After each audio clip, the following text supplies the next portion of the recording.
नमस्कार, मी सुवर्णा. बुलेटिनमध्ये आपल्या सगळ्यांचं स्वागत. नवी दिल्लीमध्ये शिवसेना खासदार संजय राऊत यांनी पत्रकार परिषद घेतली आणि पुन्हा एकदा केंद्र सरकारवर निशाणा साधलेला आहे.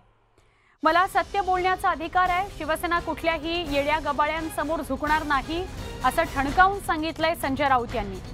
मुंबईमध्ये मी लवकरच पत्रकार परिषद घेत मोठा खुलासा करणार आहे अशी घोषणा सुद्धा राऊतांनी केली. महाराष्ट्र कोरोनाचा सुपर स्प्रेडर. महाराष्ट्राने जगात सर्वोत्तम काम केलंय. महाराष्ट्राच्या नद्यांमध्ये समुद्रांमध्ये बेवारसपणे प्रेत नाही फेकली असं म्हणत त्यांनी पंतप्रधान नरेंद्र मोदींवर संताप व्यक्त केला.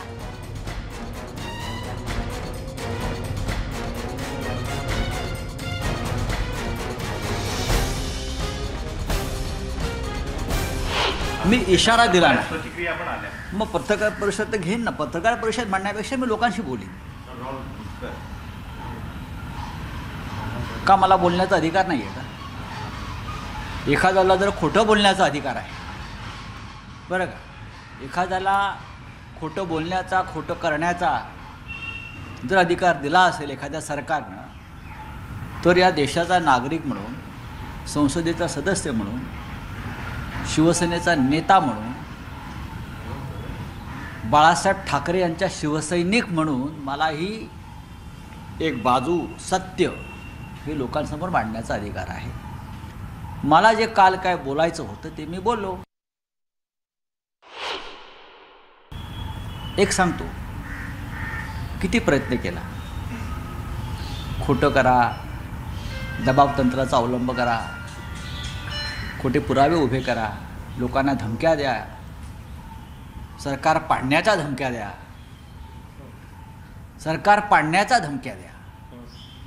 पण शिवसेना आणि महाराष्ट्र हा अशा येऱ्या गबाळ्यांपुढे झुकणारा नाही. छत्रपती शिवाजी महाराजांपासून बाळासाहेब ठाकरेंपर्यंत, आता शरद पवार असतील, उद्धव ठाकरे असतील, इतर नेते असतील, हा महाराष्ट्राचा बाणा आहे, तो राहील. कोणाला गुडघे टेकायचे असतील, बरं का, कोणाला महाराष्ट्राची लाज, बरं का, बाहेर काढायची असेल तरी काढावं. इथे काल केलं ना, किती नेत्यांनी त्याच्यावर. महाराष्ट्र हा सुपर स्प्रेडर, करोनाचा सुपर स्प्रेडर महाराष्ट्र, ज्या महाराष्ट्राने जगात सर्वोत्तम काम केलं. महाराष्ट्रामध्ये जागोजाग महाराष्ट्राच्या नद्यांमध्ये, समुद्रामध्ये प्रेतं नाही पडली, फेकली नाही प्रेतं बेवारसपणे. आणि महाराष्ट्र सुपर स्प्रेडर, किती खोटं बोलतं आपण. एका तरी भारतीय जनता पक्षाच्या नेत्यानं ह्याच्यावरती निषेध नाराजी तरी व्यक्त कराल महाराष्ट्राच्या बाबतीमध्ये. हे तुमचं महाराष्ट्र प्रेम, हा तुमचा महाराष्ट्र बाणा. दिल्लीच्या दबावापुढे महाराष्ट्र कधी झुकला नाही, म्हणून छत्रपती शिवाजी महाराजांना देशाचा युगपुरुष मानला जातो, लक्षात घ्या. आणि ह्या लोकांना छत्रपती शिवाजी महाराजांचं नाव घेण्याचा अधिकार नाही. राजकारणासाठी घेतात, सोडून द्या, पण बाणा जो आहे हा आमच्याकडे आहे. तुमच्यावरच टीका जास्त केली गेली की मुंबईचा दादा शिवसेना आहे ना, आहे. या टीकेचं कारण काय? या टीका करावी असं काय? बाळासाहेब ठाकरे हे नेहमी सांगायचे की संयुक्त महाराष्ट्र आंदोलनातून मुंबई महाराष्ट्राला मिळाली आणि शिवसेना निर्मितीनंतर मुंबई महाराष्ट्रात राहिली नाही, तर ती कधीच गेली असती बाहेर. अजूनही प्रयत्न सुरू आहेत मुंबई ओरबाडण्याचे, अजूनही प्रयत्न सुरू आहेत. मला आता ह्याच्यावर बोलायचं नाही आहे फार. मला काय सांगायचं आहे ते योग्य ठिकाणी माझा संदेश गेलेला आहे. या सगळ्या संदर्भात आपण प्रतिक्रिया घेऊया. भाजपचे आमदार राम कदम आपल्याबरोबर जोडले गेलेले आहेत. राम कदम, रुद्रनाथ मंगेशकरांना आकाशवाणीतून काढलं हे धादांत खोटं आहे आणि असं खोटं बोलणारे पंतप्रधान अजून झाले नाहीत असं संजय राऊत म्हणालेत. दोन गोष्टी आपण लक्षात घ्या. पहिल्यांदा ते शिवरायांविषयी काय बोलले त्याबद्दल आपण चर्चा करू. आता शिवराय जे असते आणि शिवरायांना मानणारे ही जर यांच्या पक्षाची विचारधारा असती, तर ज्या वेळेस शर्गील उस्मानी येऊन महाराष्ट्राच्या भूमीत हिंदूंना सडकं म्हणतो, त्यावेळेस शिवसेना गप्प का होती? त्यांच्या गप्प असण्याचं कारण काय होतं? म्हणजे शिवरायांचे वंशज, त्यांच्यावर देखील प्रश्नचिन्ह या शिवसेना नेत्यांनी उपस्थित केले. आज ते शिवरायांचे वंशज भारतीय जनता पार्टीमध्ये आहेत. म्हणजे ज्या शिवरायांच्या नावानं ज्यांनी दुकानं चालवली ते आता इतरांना सांगणार आहेत का? शिवराय कोणाची एकाची मालकी नाही.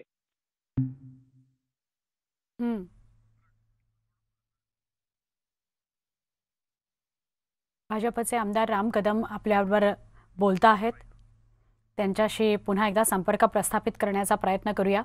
पण संजय राऊतांनी 2-3 मुद्द्यांवर घणाघाती टीका केलेली आहे. एकतर हृदयनाथ मंगेशकर यांना आकाशवाणीतून काढलं हे धादांत खोटं आहे, पंतप्रधान खोटं बोलतायत असं ते म्हणाले.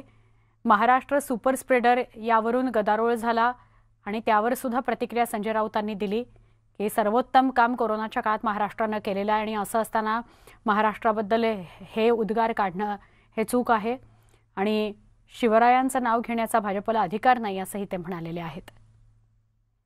संजय राऊतांनी मोदींवर घणाघात केलेला आहे. आजही केंद्रावर टीका केलेली आहे संजय राऊतांनी आणि कालही ईडीच्या कारवाईचा आधार घेत त्यांनी व्यंकय्या नायडूंना पत्र लिहिलं होतं आणि त्यावरूनही केंद्र सरकारवर टीका केलेली होती.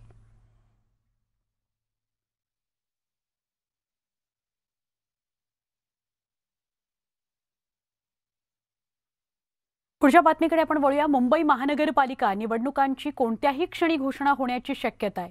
आता महाराष्ट्र नवनिर्माण सेना त्यामुळे कामाला लागलेली आहे. काही दिवसांपूर्वीच मुंबईत राज ठाकरे यांच्या उपस्थितीत मनसेची बैठक पार पडली. त्यानंतर गुरुवारी पुन्हा एकदा मनसेचे नेते मुंबईत एकत्र येत आहेत. राज ठाकरे यांचं निवासस्थान असलेल्या शिवतीर्थावर ही बैठक आयोजित करण्यात आली आहे. त्यावेळी मनसे प्रमुख राज ठाकरे हे आगामी पालिका निवडणुकांकरता तयार करण्यात आलेल्या समित्यांची घोषणा करू शकतात. त्यामुळेच या समितीमध्ये कोणाला स्थान मिळणार तसंच समितीचं नेतृत्व कोणाला दिलं जाणार याकडे मनसैनिकांचं लक्ष आहे. काही दिवसांपूर्वीच भाजपनं मुंबई महानगरपालिकेकरता समित्यांची घोषणा केली होती. यावेळी मुंबई निवडणुकीची जबाबदारी आशिष शेलार यांच्या खांद्यावर देण्यात आली होती. तर शिवसेनेकडून आदित्य ठाकरे हे मुंबई महानगरपालिकेच्या निवडणुकीकरता सगळी सूत्र हलवत आहेत. त्यामुळे आता मनसे अमित ठाकरे यांच्या खांद्यावर नवी जबाबदारी देते का हे पाहावं लागेल. आमचे प्रतिनिधी विशाल पाटील यांच्याशी सविस्तर बोलूया. विशाल, आजची बैठक मनसेची महत्त्वाची आहे, ती किती वाजता सुरू होईल? समित्यांची घोषणा होऊ शकते का? आणि मुंबई निवडणुका म्हणजे मुंबई पालिकेच्या निवडणुकींच्या पार्श्वभूमीवर कुणावर ती जबाबदारी दिली जाऊ शकते? नक्कीच सुवर्णा, खरं तर मनसेच्या बैठकींचं सत्र जे आहे ते सुरू झालेलं आपल्याला पाहायला मिळतंय. मनसे अध्यक्ष राज ठाकरे यांनी काही दिवसांपूर्वी ज्या जिल्ह्यांमध्ये महानगरपालिकेच्या निवडणुका आहेत त्या जिल्ह्यातील नेत्यांची एक बैठक जी आहे ती MIG क्लबमध्ये घेतली होती आणि त्याच ठिकाणी मनसेच्या नेत्यांना त्यांनी स्पष्टपणे आदेश दिले होते की स्वबळावरती लढण्याची तयारी ठेवा. आणि त्याच दृष्टीनं आता महानगरपालिकेच्या निवडणुकांच्या बाबतीत मनसे आता एक नवी रणनीती करताना दिसून येते. मनसे जी आहे ती वेगवेगळ्या समित्या ज्या आहेत त्या स्थापन करणार आहे. या समित्यांच्या अध्यक्षांची घोषणा जी आहे ती आजच्या बैठकीत होण्याची दाट शक्यता आहे. या समित्या ज्या आहेत त्या प्रत्येक प्रभागात जाणार आहेत, विभागांमध्ये जाणार आहेत, त्या ठिकाणचा आढावा घेणार आहेत. कशा पद्धतीनं पक्षाचं काम चालू आहे, काय समस्या आहेत, महानगरपालिकेच्या निवडणुकीसंदर्भात कोणते मुद्दे विभागातील असतात याबाबतीत एक अहवाल जो आहे हा अहवाल बनवण्यात येईल आणि हा अहवाल राज ठाकरेंकडे देण्यात येईल. आणि त्यानंतर हा अहवाल पाहिल्यानंतर राज ठाकरे जे आहेत ते लोकसभा मतदारसंघ वाईज बैठका घेणार आहेत. या सगळ्यात महत्त्वाचं म्हणजे आपल्याला माहिती आहे की भाजपकडची जबाबदारी जी आहे मुंबई महानगरपालिकेच्या बाबतीत आशिष शेलार यांच्याकडे दिलेली आहे, तर शिवसेनेनं जबाबदारी जी आहे ही आदित्य ठाकरेंकडे दिलेली आहे. त्यामुळे आता मनसे नेमकं कोणाच्या नेतृत्वाखाली किंवा कोणाच्या खांद्यावरती मुंबई महानगरपालिकेच्या बाबतीत जबाबदारी देतं हे पाहावं लागणार आहे. कारण का अमित ठाकरे हे नेते झाल्यानंतर ही निवडणूक जी आहे ती अत्यंत महत्त्वाची आहे. त्यांच्याकडे ही जबाबदारी जाते का याकडेच सगळ्यांचं लक्ष आहे. एक तरुण नेतृत्व आणि त्या पद्धतीनं महाराष्ट्र नवनिर्माण पक्ष जर आपण पाहायला गेला तर मोठ्या प्रमाणात तरुण मतदार जो आहे हा मनसेकडे मनसेच्या दिशेनं असलेला आपल्याला पाहायला मिळतो किंवा एक मोठा फॅन फॉलोअर जो आहे तो हा मनसेच्या दृष्टीनं आहे.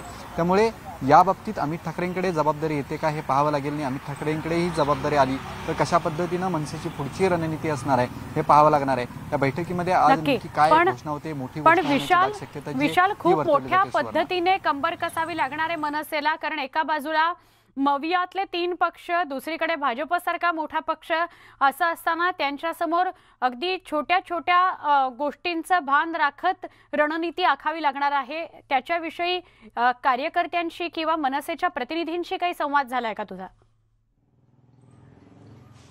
नक्कीच सुवर्ण, अद्याप मनसेकडनं याबाबतीत अधिकृत भूमिका जी आहे ती कुठच्याही नेत्यांनी येऊन दिली नाही. मात्र तुम्ही ज्या पद्धतीने म्हटलात की कंबर कसावी लागणार आहे मनसेला, याच्यात तुम्ही मात्र शंका नाही आहे. कारण ज्या पद्धतीनं महाविकास आघाडी एकत्रित निवडणूक लढण्याची भाषा करते किंवा ज्या पद्धतीनं भाजप आणि शिवसेना हेच दोन प्रमुख विरोधक जे आहेत ते मुंबई महानगरपालिकेत पाहिले जात आहेत, त्यामुळे मनसेची भूमिका या निवडणुकांमध्ये कशा पद्धतीची असणार ही पाहावी लागणार आहे. कारण का आपल्याला माहिती आहे की मुंबईमध्ये किंवा महाराष्ट्रामध्ये मनसेला सातत्यानं अपयश जे आहे हे पाहिलं होतं. त्यामुळे कुठेतरी मनसे अपयशाच्या खिंडारीत सापडलेले आपल्याला पाहायला मिळते. त्यामुळे येणाऱ्या महानगरपालिकांच्या निवडणुकींमध्ये मनसे या अपयशाच्या खिंडारीतनं बाहेर पडणार का, याकडेच सगळ्यांचं लक्ष असणार आहे. त्यामुळे मनसेला या महानगरपालिकेच्या निवडणुकीकडे एक अस्तित्वाची लढाई म्हणूनच पाहावं लागेल. कारण का ज्या पद्धतीनं अपयश आलेलं आहे आणि मनसेला जेव्हा अस्तित्वाची लढाई लढायची आहे तेव्हा त्यांची धुरा मुंबईसाठीची ही अमित यांच्या खांद्यावर दिली जाते का अजून इतर कुणाच्या, हे बघणं महत्त्वाचं आहे. विशाल तुर्तास धन्यवाद, आपण माहिती दिलीत त्याबद्दल.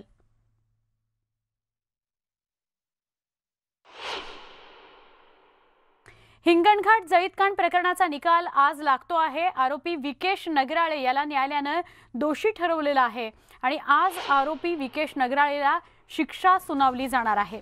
विशेष सरकारी वकील उज्ज्वल निकम यांनी ही माहिती दिली. आज सरकारी पक्ष आरोपीला कोणती शिक्षा देतो याचा तक्ता सादर करून त्या शिक्षेची मागणी केली जाणार आहे. सरकारी पक्षाच्या मागणीनंतर सर्वोच्च न्यायालयाच्या आदेशानुसार अंतिम शिक्षा सुनावली जाईल.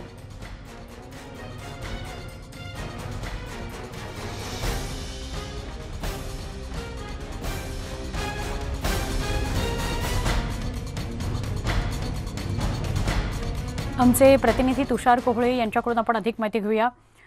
तुषार, आरोपीला दोषी तर ठरवलं गेलेलं आहे. आजचा दिवस महत्त्वाचा आहे, सगळ्यांचं लक्ष लागलंय. मुळात पीडितेच्या आई वडिलांचं लक्ष लागलेलं आहे की या आरोपीला कुठली शिक्षा सुनावली जाते, काय शिक्षा सुनावली जाते, काय सांगाल अधिक सुनावणीबाबत? सुवर्णा, जर का आपण बघायचं झालं तर 10 फेब्रुवारी 2020 रोजी प्राध्यापक अंकिता हिचा मृत्यू झाला आणि त्या घटनेला आज जवळपास बरोबर तब्बल 2 वर्ष होत आहे. आजच्याच दिवशी आरोपीला शिक्षा सुनावली जाणार आहे. त्यामुळे काल जो न्यायालयामध्ये कामकाज झालं त्या न्यायालयाच्या कामकाजामध्ये आरोपी विकेश नगराळेला दोषी ठरवलं आणि हत्येच्या आरोपामध्ये त्याला दोषी ठरवलं. त्यामुळे हत्येच्या आरोपामध्ये जो दोषी ठरतो त्याला एकतर जन्मठेपेची शिक्षा किंवा फाशीची शिक्षा असते. त्यामुळे दोनपैकी एक शिक्षा तर होणार हे जवळपास निश्चित झालं आहे. पण सरकारी पक्षाच्या वतीने फाशीच्या शिक्षेची मागणी केली जाणार आहे. रेअरेस्ट ऑफ रेअर केस म्हणून या केसकडे बघावं आणि जो क्रूर कृत्य आरोपी विकेश नगराळे यांनी ते केलेलं आहे त्यामुळे त्याला फाशीची शिक्षा द्यावी अशी मागणी सरकारी पक्षाच्या वतीने आज केली जाणार आहे. सरकारी वकील उज्ज्वल निकम यांनी काल देखील न्यूज 18 लोकमतशी बोलताना सांगितलं की या संपूर्ण घटनेचे समाजावर खूप विपरीत परिणाम पडले. त्यामुळे अशा घटनेमधले जे कोणी आरोपी असतात त्यांना कठोरातली कठोर शिक्षा व्हायला पाहिजे. त्यामुळे कठोरातली कठोर शिक्षा न्यायालयाने सुनावली जावी अशी त्यांना अपेक्षा आहे. तशी ती आज मागणी देखील करणार आहे. या संपूर्ण घटनेच्या पार्श्वभूमीवर ज्या प्रकारे त्या पीडितेचा मृत्यू झाला होता त्यानंतर एक उद्रेक महाराष्ट्रामध्ये पाहायला मिळाला होता. त्या पार्श्वभूमीवर आज जेव्हा आरोपीला शिक्षा सुनावली जाणार आहे त्यामुळे कोणताही अनुचित प्रकार घडणार नाही. या पार्श्वभूमीवर न्यायालय परिसरामध्ये कडेकोड बंदोबस्त ठेवण्यात आला. आपण बघू शकतो की जर का तुम्ही हिंगणघाटचं हे अतिरिक्त जिल्हा सत्र न्यायालय त्या सत्र न्यायालयाच्या परिसरात जर का तुम्ही बघितलं तर कशा प्रकारे ते पोलीस बंदोबस्त लावण्यात आलेला आहे, बॅरिकेटिंग करण्यात आलेलं आहे. कारण की या घटनेमुळे महाराष्ट्रामध्ये अनेक प्रश्न उपस्थित झाले होते. ती एक तरुणी होती, प्राध्यापिका होती. ती अशा ग्रामीण भागात येत होती की तिने वनस्पतीशास्त्रामध्ये MSc केलेली होती आणि केलेलं होतं आणि नंतर ती प्राध्यापिका म्हणून हिंगणघाटच्याच एका कॉलेजमध्ये शिकवायला जात देखील होती. त्या तरुणीचं, त्या प्राध्यापिकेचं कॉलेजला जात असताना ज्या प्रकारे विकेश नगराळे यांनी क्रूरपणे तिची हत्या केली त्यामुळे निश्चितच अनेक प्रश्न उपस्थित झाले. आणि हा फक्त गुन्हा नाही, या घटनेकडे गुन्हा म्हणून बघण्यापेक्षा ही एक सामाजिक समस्या आहे आणि सामाजिक समस्या म्हणूनच याकडे बघायला पाहिजे. कारण की अशा घटना वारंवार होतात. सरकारी वकील उज्ज्वल निकम यांनी देखील काल म्हटलं की मी माझ्या करिअरमध्ये अनेक आरोपींना शिक्षा सुनावल्या, मग ते जन्मठेपेची शिक्षा असेल किंवा फाशीची शिक्षा असेल, मात्र तिची अंमलबजावणी होत नाही. विशेष करून फाशीच्या शिक्षेची अंमलबजावणी होताना दिसत नाही असं ते म्हणत होते. त्यामुळे कुठेतरी कायद्याचा धाक राहिला पाहिजे. त्यामुळे आरोपीला जर का शिक्षा झाल्या तर आरोपीच्या मनामध्ये किंवा गुन्हेगारांच्या मनामध्ये कायद्याचा धाक राहतो आणि नंतर मग त्या ला ते प्रवृत्त होत नाही किंवा नक्की. गुन्हे करण्यामध्ये घाबरतात. मात्र अशा प्रकरणामध्ये आपल्याला तसं होताना दिसत नाही. त्यामुळे आजच्या निकालामध्ये काय शिक्षा दिली जाते याकडे सर्व बरोबर. महाराष्ट्राचं लक्ष असणार आहे. तुषार, सुवर्ण. तू आता न्यायालयाच्याच परिसरामध्ये आहेस का? तिथे खूप मोठ्या प्रमाणात पोलीस बंदोबस्त बघायला मिळतो आणि किती वाजता सुनावणी सुरू होईल थोडक्यात? जवळपास 11:30 वाजता या सुनावणीला सुरुवात होणार आहे. काल तर आरोपीला दोषी ठरवलं, त्यामुळे आज शिक्षा काय द्यायची तेच न्यायाधीशांकडून सांगितलं जाणार आहे आणि त्याचं वाचन होणार आहे. नक्की. विशेष करून 29 जे साक्षीदार होते, 29 पैकी 29 साक्षीदार हे पलटले नाही, त्यामुळे सरकारी पक्षाची बाजू मजबूत आहे आणि त्यामुळे सरकारी पक्षाची फाशीची मागणी न्यायाधीश ऐकून घेतात का हे बघणं महत्त्वाचं राहणार आहे. नक्की. तुषार, धन्यवाद माहिती दिल्याबद्दल.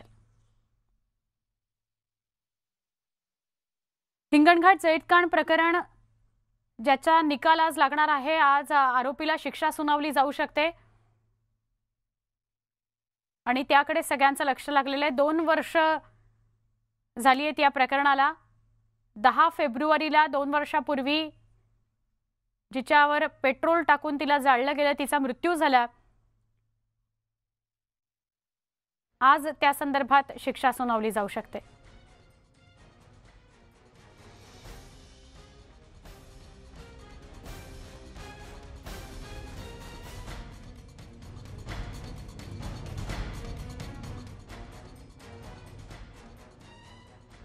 पंतप्रधान नरेंद्र मोदींनी हृदयनाथ मंगेशकरांबाबत केलेल्या वक्तव्यावरून नवाच वाद सुरू झालाय. सावरकरांची गाणी गायली म्हणून त्यांना आकाशवाणीतून काढल्याचा दावा पंतप्रधान नरेंद्र मोदींनी केला होता. हा दावा आकाशवाणीच्या निवृत्त अधिकाऱ्याने फेटाळून लावलाय. हृदयनाथ मंगेशकर हे कधीच आकाशवाणीत कामाला नव्हते, त्यामुळे त्यांना सावरकरांचं गीत गायलं म्हणून कामावरून कमी करण्याचा प्रश्नच येत नाही, असा खुलासा आकाशवाणीचे निवृत्त अधिकारी महेश केळुसकर यांनी केलाय. कार्यक्रम अधिकारी म्हणून मी स्वतः आकाशवाणीवर सावरकरांवर कित्येक कार्यक्रम सादर केलेले आहेत. एवढ्या वर्षात मला कुणीही अडवलं नाही, त्यामुळे नरेंद्र मोदींच्या दाव्याचा खुलासा करावा असं आवाहन महेश केळुसकर यांनी केलं आहे.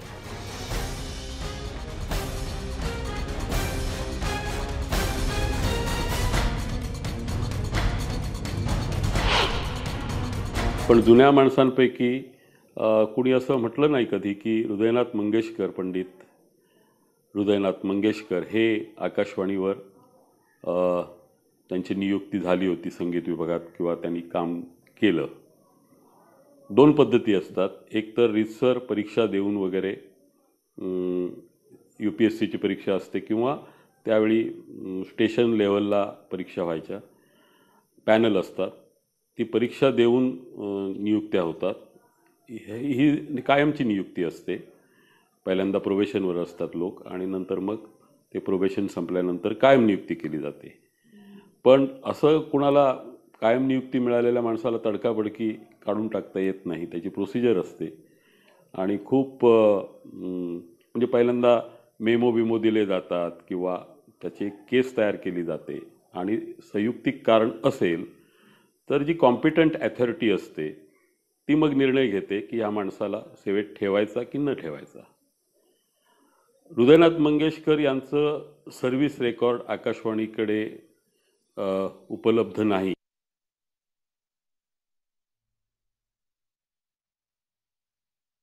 नेमकं पंतप्रधान नरेंद्र मोदी काय म्हणाले तेही बघूयात. लता मंगेशकर जी का परिवार गोवा का है, लेकिन उनके परिवार के साथ कैसा सलूक किया ये भी देश को जानना चाहिए. लता मंगेशकर जी के छोटे भाई पंडित हृदयनाथ मंगेशकर जी गोवा का गौरवपूर्ण संतान, गोवा की धरती का बेटा, उन्हें ऑल इंडिया रेडियो से निकाल दिया गया. वो ऑल इंडिया रेडियो में काम करते थे और उनका गुनाह क्या था?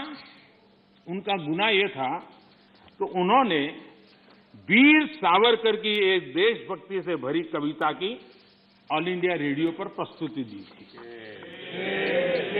आप देखिए, हृदयनाथ जी ने एक इंटरव्यू में बताया, उनका इंटरव्यू अवेलेबल है.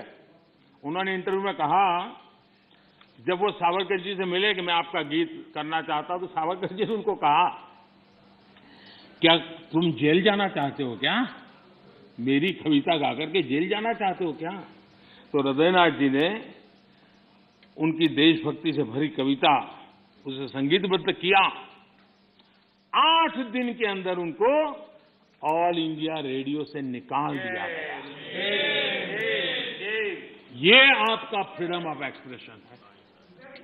ये स्वतंत्रता की आपकी झूठ बातें देश के सामने आपने रखी है। दरम्यान शिवसेना खासदार संजय राऊतांनी सुद्धा पंतप्रधान नरेंद्र मोदींचा हा दावा फेटाळून लावलाय। हृदयनाथ मंगेशकरांना आकाशवाणीतून काढलं होतं हे खोटं असल्याचं संजय राऊत म्हणाले। जे काय गैरवापर चाललाय खोटं। हृदयनाथ मंगेशकरांविषयी काल सांगितलं की वीर सावरकरांचं गाणं त्यांनी गायल्याबद्दल किंवा संगीत निर्मिती केल्याबद्दल त्यांना नोकरीतून त्याला नोकरी गमवावी लागली। माझ्या आयुष्यामध्ये मला जोपर्यंत कळायला लागलं तेव्हापासून मी ने मजसीने परत मातृभूमीला सागरा प्राण तळमळला हे मंगेशकरांचं गाणं मी आकाशवाणीवरच ऐकलंय आणि हे गाणं लोकप्रिय करण्याचं काम आकाशवाणीनं केलं आहे। तेव्हा माणसानं किती खोटं बोलावं आणि विशेषतः घटनात्मक पदावरील व्यक्तीनं तरी खोटं बोलू नये हे आमचे संकेत आहेत। पण मी प्रधानमंत्र्यांना वंदन करतो, बाबा आजपासून पहिला टप्पा काढून टाकलेलं नव्हतं। हां, माझ्या माहितीनुसार असा कुठे रेकॉर्ड नाही आहे। भारतरत्न स्वर्गीय लता मंगेशकर यांच्या अस्थी आज नाशिकच्या रामकुंडात विसर्जनाकरता येणार आहेत। त्यांच्यासोबत उषा मंगेशकर आणि इतर मान्यवरही उपस्थित राहतील अशी माहिती मिळते। लता दिदींचं निधन झाल्यानंतर दादरच्या शिवाजी पार्कवर त्यांच्या पार्थिवावर शासकीय इतमामात अंत्यसंस्कार करण्यात आले होते। अंत्यसंस्कारानंतर आज त्यांचे अस्थि विसर्जन रामकुंडात केलं जाणार आहे। ही रामकुंडावरची थेट दृश्य आपण बघतोय। याच पार्श्वभूमीवर रामकुंडावर पोलीस बंदोबस्त सुद्धा ठेवला गेलेला आहे। आमचे प्रतिनिधी लक्ष्मण घाटोळ आपल्या सोबत आहेत, त्यांच्याशी आपण बोलूया। लक्ष्मण, रामकुंडावर मोठा पोलीस बंदोबस्त दिसतोय। लता दिदींच्या अस्थी घेऊन त्यांचे कुटुंबीय नाशिकामध्ये पोहोचलेले आहे का, रामकुंडावर आलेले आहेत का, काय सांगाल अधिक? स्वर्गीय भारतरत्न लता मंगेशकर यांच्या अस्थी रामकुंडावर आणण्यात आलेल्या आहेत। त्यांचे नातेवाईक या ठिकाणी आहे। उषा मंगेशकर या स्वतः या ठिकाणी आहेत आणि इतर नातेवाईक जे आहेत ते त्यांच्याबरोबर आहे। त्याचबरोबर शिवसेनेचे पदाधिकारी, नाशिकचे जिल्हाधिकारी, पोलीस आयुक्त, पोलीस अधीक्षक आणि महापालिका आयुक्त असे सर्व प्रशासकीय अधिकारी देखील या ठिकाणी उपस्थित आहे। नुकतेच या अस्थींचं आगमन जे आहे ते नाशिकच्या ओसर विमानतळावर झालं आणि त्यानंतर ओसर विमानतळावरून वाहनाने या अस्थींचं जे आहे त्या नाशिकच्या रामकुंडावर आणण्यात आलेले आहे आणि रामकुंडावर मोठ्या प्रमाणात पोलिसांचा बंदोबस्त जो आहे तो पाहायला मिळतोय।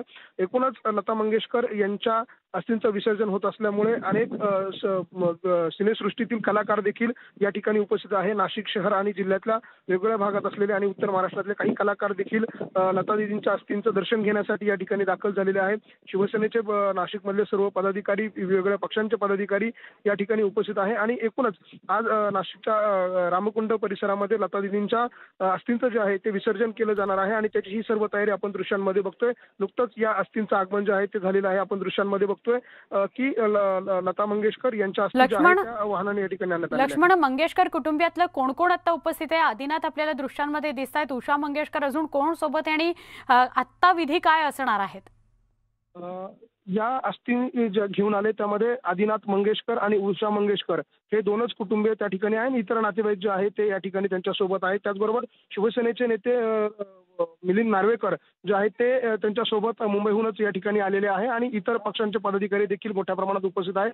आता नाशिकमधल्या पुजाऱ्यांच्या हस्ते त्या ठिकाणी अस्थींचं पूजन होते। अनेक वेगवेगळे पुजारी जे आहे ते या ठिकाणी दाखल झालेले आहे आणि त्यांच्या हस्ते आता या अस्थींचं पूजन केलं जात आहे। अस्थींचं पूजन पुढचे 15 ते 20 मिनिट चालेल आणि त्यानंतर नाशिकच्या रामकुंडामध्ये अस्थींचं हे विसर्जन जे आहे ते केलं जाईल। आपण दृश्यांमध्ये जर बघितलं तर अस्थी ज्या आहेत त्या आता खोलण्यात आलेल्या आहे।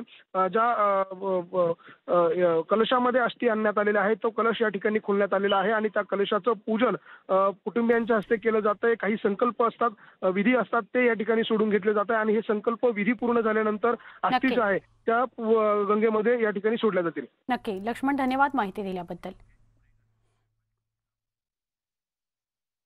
बुलेटिनमध्ये इथे एक छोटासा ब्रेक घेणार आहोत। पहा फक्त न्यूज 18 लोकमत।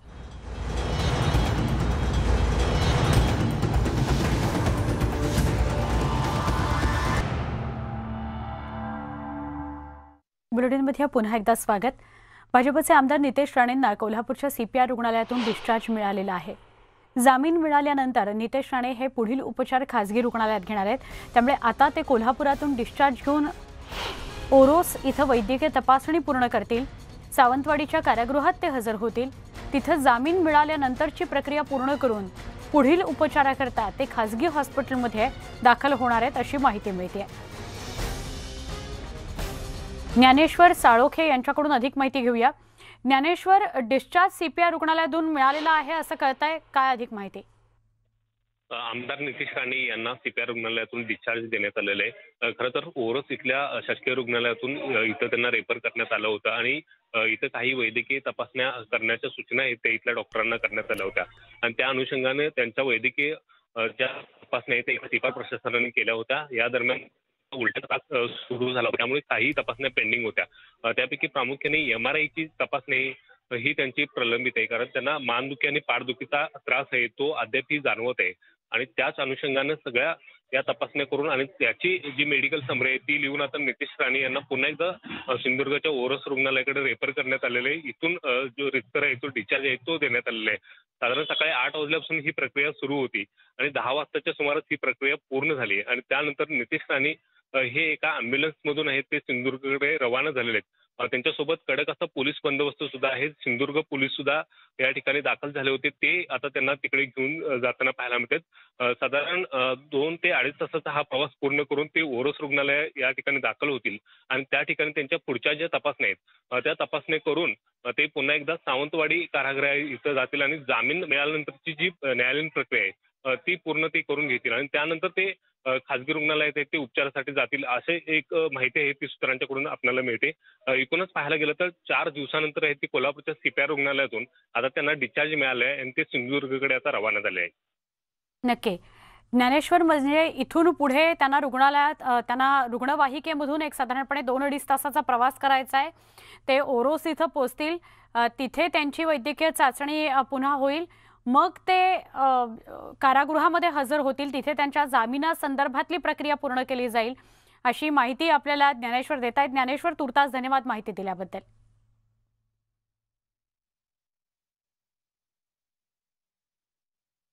पुढे जाऊया पुण्यातल्या बातमीकडे. पुण्यातली धक्काबुक्कीची बातमी आहे. धक्काबुक्कीचे पडसाद दिल्ली दरबारी सुद्धा उमटले. भाजपचे नेते किरीट सोमय्या यांनी केंद्रीय गृहसचिवांची भेट घेतलेली आहे. त्यांच्यासोबत भाजप खासदार गिरीश बापट, गोपाळ शेट्टी, मनोज कोटक हेही उपस्थित होते. पुणे पोलिसांनी कोणतीही कारवाई केली नाही या संदर्भात चर्चा करण्यात आली. यावेळी सोमय्यांनी गृहसचिवांना पत्र लिहिलंय. या पत्रात शिवसैनिक माझ्यावर हल्ला करून मला काही काळाकरता काम करता येऊ नये असा प्रयत्नात होते असा आरोप त्यांनी केलाय. तसंच या पत्रात 5 घटनांचा उल्लेखही करण्यात आलाय. किरीट सोमय्या हे नवी दिल्लीत जाऊन गृहसचिवांना भेटले. त्यांनी गृहसचिवांना पत्र दिलेलं आहे आणि पुणे पोलिसांनी कोणतीही कारवाई शिवसैनिकांवर केली नाही अशीही तक्रार त्यात करण्यात आली आहे. बुलेटिनमध्ये पुन्हा एक छोटासा ब्रेक. पहा फक्त न्यूज 18 लोकमत.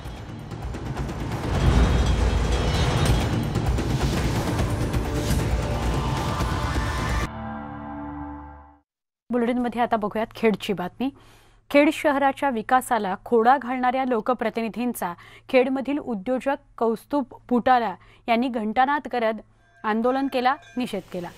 खेड शहरात नागरिकांकरता बसवण्यात येणाऱ्या अत्याधुनिक शौचालयांना काही राजकीय पक्षांनी विरोध केलेला आहे. अनेक विकास कामं रखडली आहेत, त्यामुळे जनतेचेच हाल होत आहेत. कौस्तुभ बुटाला यांनी CSR फंडातून शहराच्या विकासासाठी कोट्यवधींची विकास कामं केली आहेत. या कामांनाही विरोध केला जातोय. याच्या निषेधार्थ कौस्तुभ बुटाला यांनी घंटानाद आंदोलन केलं.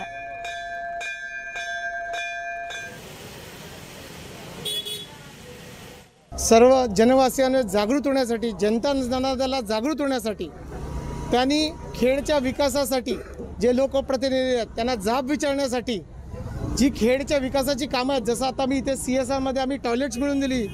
1 किलोमीटरमध्ये परिघरात महिलांसाठी स्वच्छ टॉयलेट नाही, तिथं आपण चांगल्या प्रकारची आधुनिक टॉयलेट देत होतो.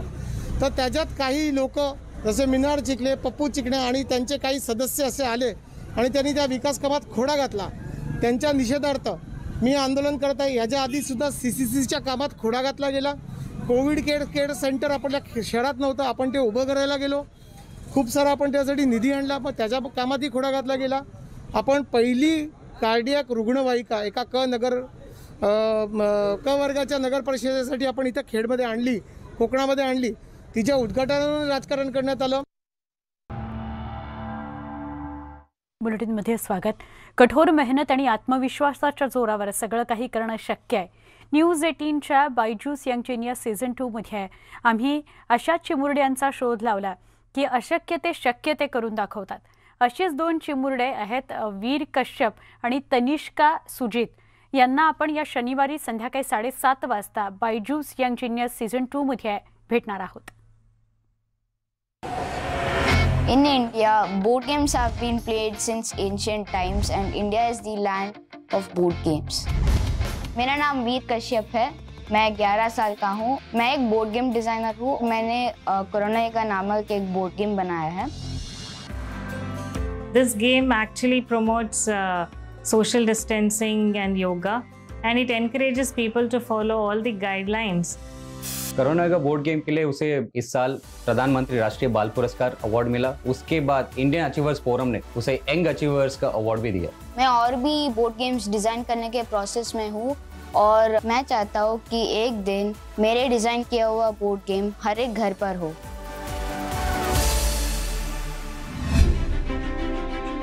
नॉलेज इज पावर, उसका एहसास मुझे बहुत ही कम उम्र में हो गया था. मेरा नाम तनिष्का सुजित है. मैं 14 इयर्स की हूँ और मैं अभी BA साइकोलॉजी सेकेंड ईयर की स्टूडेंट हूँ. कॉलेज में तो मैं सबसे छोटी हूँ. जब मैं सबसे पहली बार कॉलेज गई थी तब मुझे बहुत ऑड लग रहा था कि सब बड़े बड़े हैं, मैं कैसे मैनेज करूँगी. उसकी एप्लीकेशन आई कि उसने 12th पास कर लिया है और फर्स्ट ईयर अब आपके यहाँ से करना चाहती है. तो एक बार सरप्राइज तो लगा, लेकिन जब मैंने उससे बात करी तो उसके लेवल ऑफ कॉन्फिडेंस को देख के मुझे ऐसा लगा कि नहीं, शी इज अ डिजर्विंग कैंडिडेट. मेरे पापा 10th और 12th को कोचिंग पढ़ाते थे, तो उनकी बुक को देख के लगता था कि उनका कितनी अच्छी पढ़ाई है और मुझे उनके सम्स, उनके क्वेश्चन आंसर अच्छे लगते थे. तनिष्का जब 11 साल की थी तब उसने 10वीं की एग्जाम पास की और तनिष्का जब 13 साल की थी तब उसने 12वीं पास कर ली थी. 12वीं का रिजल्ट देखने के लिए उसके पापा नहीं रहे. यदि वो होते तो आज वो बहुत ज्यादा खुश होते और प्राउड फील करते. मुझे रुकना नहीं है. मुझे कम से कम उम्र में ज्यादा से ज्यादा चीजें अचीव करनी है.